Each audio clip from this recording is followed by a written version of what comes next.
Hello everyone, in this video, chapter 5, lesson 2, we will talk about what a median is and where they meet at, and in the second part of the lesson we will talk about altitudes or heights of a triangle. First we are going to start with the definition of median. A median is basically a line segment in a triangle. Let's say we have this triangle right here, triangle ABC. When we have a median, first thing that you need to know is it starts from one of the vertices of a triangle and it ends up at the opposite side. It's going to end on this side at the midpoint of that side. So let's say this point right here cuts segments BC in half. So if we connect A and that point, this is called, segment AD is called a median in this triangle right now. And segment BF, as long as F cuts the segment AC in half, is called median. BF is another median of this triangle. And the last one, each triangle has 3 medians.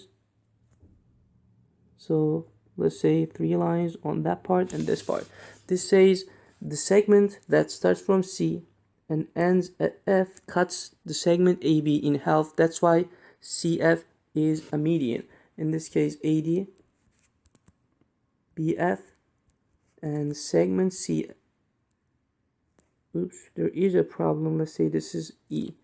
BE and CF are called medians of this triangle.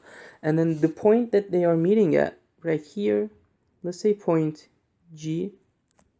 Point G is called centroid of the triangle. Centroid is where the 3 median meets at. Now, the best part of this centroid, when we have a centroid in a triangle, we can figure out the most of the lengths. Like let's say we have triangle XYZ here. If this point is centroid, let's say this segment is 2, this one is going to be 2 times that, which is 4. Or let's say I'm going to use another color for that one. Let's say this segment is 8 units long. If we need to find what this equal to, we need to divide it by 2. And here's another one real quick. Let's say we know that this one here is equal to 3. Right here, this length is going to be 2 times that. So here's the relationship. The centroid, there's that. Let me see, figure it out. The centroid is located 2/3 of the distance from a vertex to the midpoint of the side opposite the vertex on a median. When you read this, it looks like complicated. So here is, without reading the example, I will just use random numbers on this triangle to explain it more. So let's say this is 5, and then this will be 2 times that. The closer segment to the side, this one here, it is closer to this side, BC. The other one is closer to the vertex. The one that I said 10 is closer to the vertex, so that one is going to be longer. Let's say this is 20. From this point to that point, let's say that is 20. And then RU is going to be half of it, which is 10. And let's say another example, let's say UK is 7. In this case, BU would be 2 times that because it is longer than that, 14. So this is how it works. Now let's just read the example and then solve this one. In triangle ABC, point U is the centroid. Now I know that point U is the centroid. So right now, if this is 3, that's going to be 6. If this is 5, that's going to be 10. If this is 2, UC is going to be 4. It works that way. Now let's see which segment we know. We know that BU is 16. Now what I have is that segment, which is 16. It's closer to the vertex, point B, So it's going to be the long part of the whole median. So it says find UK and BK. Let's start with this one because it's easier. So basically we divide it by 2. It's going to be 8. So about BK is from this point to that point, which is 16 plus 8. So BK would be 16 plus 8 or 24. UK would be 8 units long. This one is about altitudes of a triangle. Let's read the definition first. An altitude of a triangle is a segment. So in this case, this can be considered as an altitude from a vertex, from point A to the line containing the opposite side, meeting at a right angle. Every triangle has 3 altitudes which meet at a point called the orthocenter. Now, imagine we have a triangle, point A, B, and C.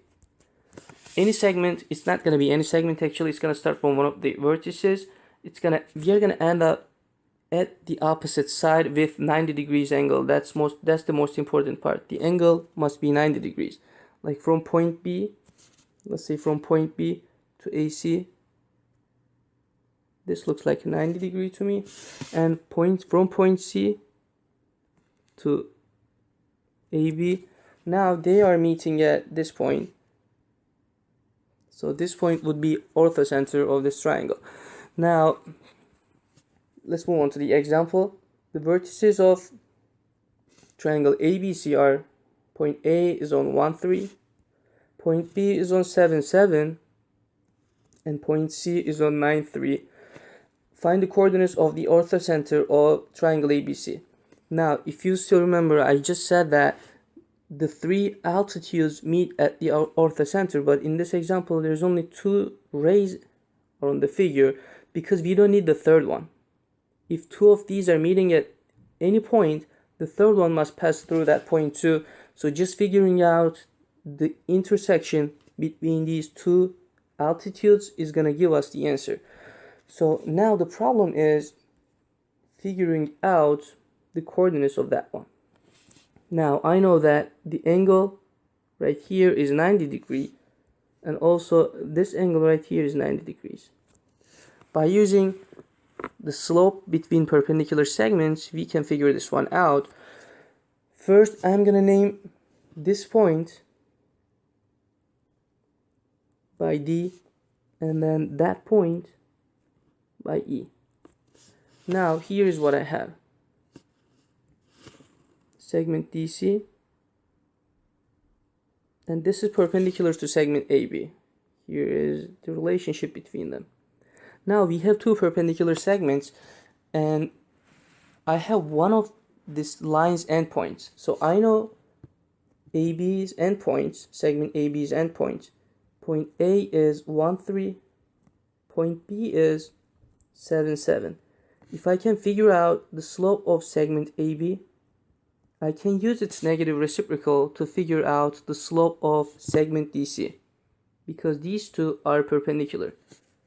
I'm going to use that slope to write its equation, by the way. Once I figure out the slope of segment DC, I'm going to write its equation. So let's find the slope of segment AB by using the formula y2 minus y1 divided by x2 minus x1, which is, if we subtract 7 minus 3 divided by 7 minus 1, we get 4 over 6. Simplify it, 2 over 3. Now, if I know that the slope of segment AB is 2 over 3, let's go over this again. Segment AB is right here. Its slope is 2 over 3. This one must have negative reciprocal slope, which means flip the number. So slope of segment DC must be negative reciprocal. Flip it, change the sign. Now, I'm going to take the slope here to write the equation of segment DC. It's passing through segment I know its slope. I know the slope of segment BC. I have a point on the line. So I know the coordinates of C right here. We have a point on the line, and we know its slope is -3/2. Now, using point slope formula, we can write y minus y1. Here's x1. Here's y1. Here's the slope. Y minus y1 equals m times x minus x1. Now I'm going to keep it there to use it later. Now let's continue by figuring out the slope of segment BC, because if you look carefully, segment BC and segment AE are perpendicular, and I can figure out the slope of segment BC. Same method, use the same formula, but this time we are using point B and point C. Subtract y values, 7 minus 3, divided by x values, 7 minus 9. At the top, we have 4. In the bottom, we have -2. Divide them, -2/1. If this is the slope of segment BC, we can figure out the slope of segment AE, which is perpendicular to this one. That means flip the number, change the sign into positive. Now, after figuring out the slope of the line, we can write its equation of segment AE. Now we are going to do the same thing. Y minus y1. Here's the points. Let's label them. Now I know that point A is on this line, point A. And I know the coordinates of that point. A is 1, 3. And the slope is, remember, +1/2. So I'm going to use these two guys to write down the equation. Here is x1, here is y1. Now let's continue. Y minus y1 equals m times, m is given as 1/2 times x minus x1. Now we have two equations to solve, because if you look at these two, this green line and that orange line, they are meeting at this point. This is, if we solve these two equations both, if we solve this system, we can figure out that coordinates. Now, if you look at the left side of first equation, it's y minus 3. The left side of the second one is the same. So we have two equations and their left sides are exactly the same. That means their right sides must be equal to each other. If the left sides of two equations are the same, right sides of those equations must be the same. So let's set them up equal to each other.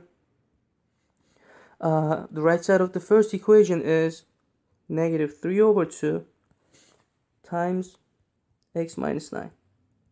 The right side of the second equation is 1/2 times x minus 1. Now these two will cancel out. If we cross multiply, we get -3x plus 27 equals 1 times x minus 1, which means x minus 1. Now let's continue right here. -3x plus 27 equals x minus 1.